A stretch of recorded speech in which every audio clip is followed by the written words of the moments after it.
قرآن مجید میں جو سائنسی معجزات سامنے آئے ہیں یہ اس بات کا ثبوت ہیں کہ قرآن کسی انسان کا نہیں بلکہ اللہ کا کلام ہے۔ قرآن میں اللہ تعالیٰ نے لوگوں کو بار بار اس طرف متوجہ کیا ہے کہ بظاہر فطرت پر غور و فکر کریں اور اس میں ان کی نشانیاں تلاش کریں۔ قرآن کریم کی ایک آیت میں اللہ تعالیٰ نے دنیا کے سب سے حقیر اور کمزور مخلوق کی مثال بیان کی ہے، جس میں موجودہ مطلب کو سمجھ کر ایک انسان اس دنیا کا اصل مقصد جان سکتا ہے۔ سبسکرائب کریں LG فیکٹس کو اور بیل کے آئیکن پر کلک کریں تاکہ ایسی انفارمیٹیو ویڈیوز کا اپڈیٹ آپ کو آسانی سے مل سکے۔ تمام جانداروں میں تمام نشانیاں موجود ہیں، لیکن چند ایک خاص طور پر وہ ہیں جس کا ذکر اللہ نے قرآن پاک میں فرمایا ہے، اور انہی جانداروں میں سے ایک مچھر ہے۔ جب قرآن پاک میں مکھی اور مکڑی کی مثال بیان ہوئی تو کافر کہنے لگے بھلا ایسی حقیر چیزوں کی قرآن پاک جیسی اللہ کی کتاب میں بیان کرنے کی کیا ضرورت تھی؟ تب اللہ نے ان کے جواب میں یہ آیت نازل فرمائی کہ اللہ تعالیٰ اس بات سے بالکل شرم اور ندامت محسوس نہیں کرتا کہ وہ کسی مچھر کی مثال بیان کرے یا اس کے اوپر کسی چیز کی۔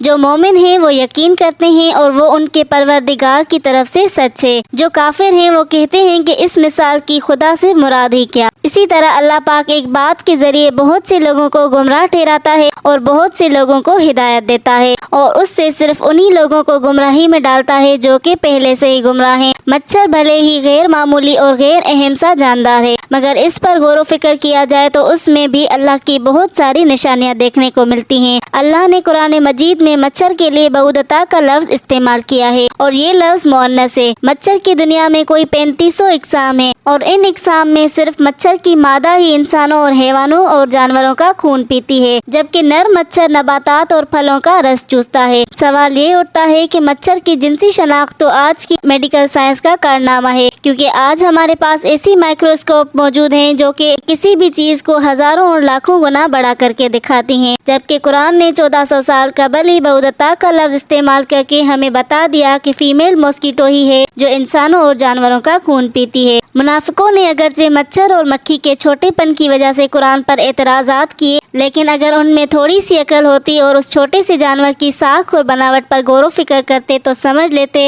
کہ اس کے بنانے میں باریک بینی اور عمدگی کی ایک دنیا صرف ہوئی ہے کہ جس سے عقل حیران رہ جاتی ہے۔ امام جعفر صادق اس چھوٹے سے حیوان کی خلقت کے بارے میں ارشاد فرماتے ہیں کہ اللہ نے مچھر کی مثال دی ہے، حالانکہ وہ جسامت کے لحاظ سے بہت چھوٹا ہے، لیکن اس کے جسم میں وہ تمام اعلیٰ و اجزاء موجود ہیں جو خشکی کے سب سے بڑے جانور میں یعنی کہ ہاتھی، اور اس کے علاوہ بھی اس کے 2 اور عضو ہیں، سینگ اور پر، جو کہ ہاتھی کے پاس نہیں ہیں۔ بظاہر کمزور سا جانور جسے خدا نے ہاتھی کی طرح پیدا کیا ہے، اس میں غور و فکر انسان کو پیدا کرنے والے کی عظمت کی طرف متوجہ کرتا ہے، خصوصاً اس کی سونڈ جو ہاتھی کی سونڈ کی طرح اندر سے خالی ہے اور وہ مخصوص قوت سے خون کو اپنی طرف کھینچتی ہے۔ یہ اتنا حساس ہوتا ہے کہ صرف کسی چیز سے اٹھنے سے خطرہ محسوس کرتا ہے اور خود کو خطرے والی جگہ سے دور کر لیتا ہے، اور تعجب کی بات تو یہ ہے کہ انتہائی کمزور ہونے کے باوجود بڑے سے بڑے جانوروں کو عاجز کر دیتا ہے۔ حضرت علی رضی اللہ تعالیٰ عنہ نے فرمایا اگر دنیا جہان کی مخلوق جمع ہو جائے اور وہ کوشش کرے کہ صرف ایک مچھر بنائے تو وہ ایسا نہیں کر سکتے، بلکہ اس جاندار کی خلقت کے اصرار پر ان کی عقلیں دنگ رہ جائیں گی اور وہ تھک کر انجام کو پہنچ جائیں گے۔ آج میڈیکل سائنس نے مچھر کی لگ بھگ 3500 اقسام کی کھوج کی ہے، لیکن یہ تعداد بھی یقینی نہیں ہے۔ اصل اقسام کتنی ہیں یہ صرف ایک اللہ ہی کو علم ہے۔ سائنس نے اس چھوٹی سی مخلوق کے بارے میں کئی انکشافات کیے ہیں۔ ایک مچھر کتنے انسانوں کی جان لیتا ہے، اور مچھر کی 100 آنکھیں ہیں اور سب کی سب اس کے سر میں موجود ہیں۔ مچھر کے 48 دانت ہیں، اس کے 3 دل اور تینوں ہی مختلف قسم کے ہیں۔ مچھر کی سونڈ میں 6 چھریاں ہیں اور ہر چھری کا الگ الگ کام ہے۔ مچھر کے دونوں طرف 3 پر ہیں۔ مچھر کے اندر حرارت کا پورا نظام ہے اور اس کی وجہ سے یہ انسانی جنس کی رنگت کو تاریخی میں پہچانتا ہے۔ مچھر کی سوئی میں نشہ کرنے کا نظام ہے جسے کاٹتے وقت انسان کو محسوس نہیں ہوتا اور کاٹی ہوئی جگہ خون چوسنے سے سوج جاتی ہے۔ ایک مچھر کے اندر خون کا تجزیہ کرنے کا نظام ہے، اس لیے وہ ہر خون نہیں چوستا۔ اس بارے میں سائنس کی سب سے حیران کن بات یہ سامنے آئی ہے کہ ایک مچھر کے اوپر اس کے پر ہوتے ہیں جو اس سے بھی ہلکے ہوتے ہیں اور مچھر کے پر کے اوپر ایک مائکروسکوپک پیراسائٹ ہوتا ہے، ایک جاندار جو مچھر سے بھی حقیر چیزیں جو تمہیں اپنی آنکھ سے بھی نظر نہیں آتی۔ اللہ تعالیٰ کو تو تمہارے اعمال اور غلط کاموں کی مثال دینے کے لیے ایسی چیزوں کو سامنے لانے کے لیے کوئی مشکل نہیں، اور یہی وہ چیز ہے جس کے بارے میں اللہ نے سورہ بقرہ کی آیت نمبر 26 میں مچھر کی مثال دینے کے بعد فرمایا، اللہ تعالیٰ اس بارے میں بالکل ندامت محسوس نہیں کرتا کہ مچھر کی مثال بیان کرے یا اس کے اوپر کسی اور چیز کی۔ اللہ پاک ہم سب کو قرآن پڑھنے اور اس پر عمل کرنے کی طاقت عطا فرمائے۔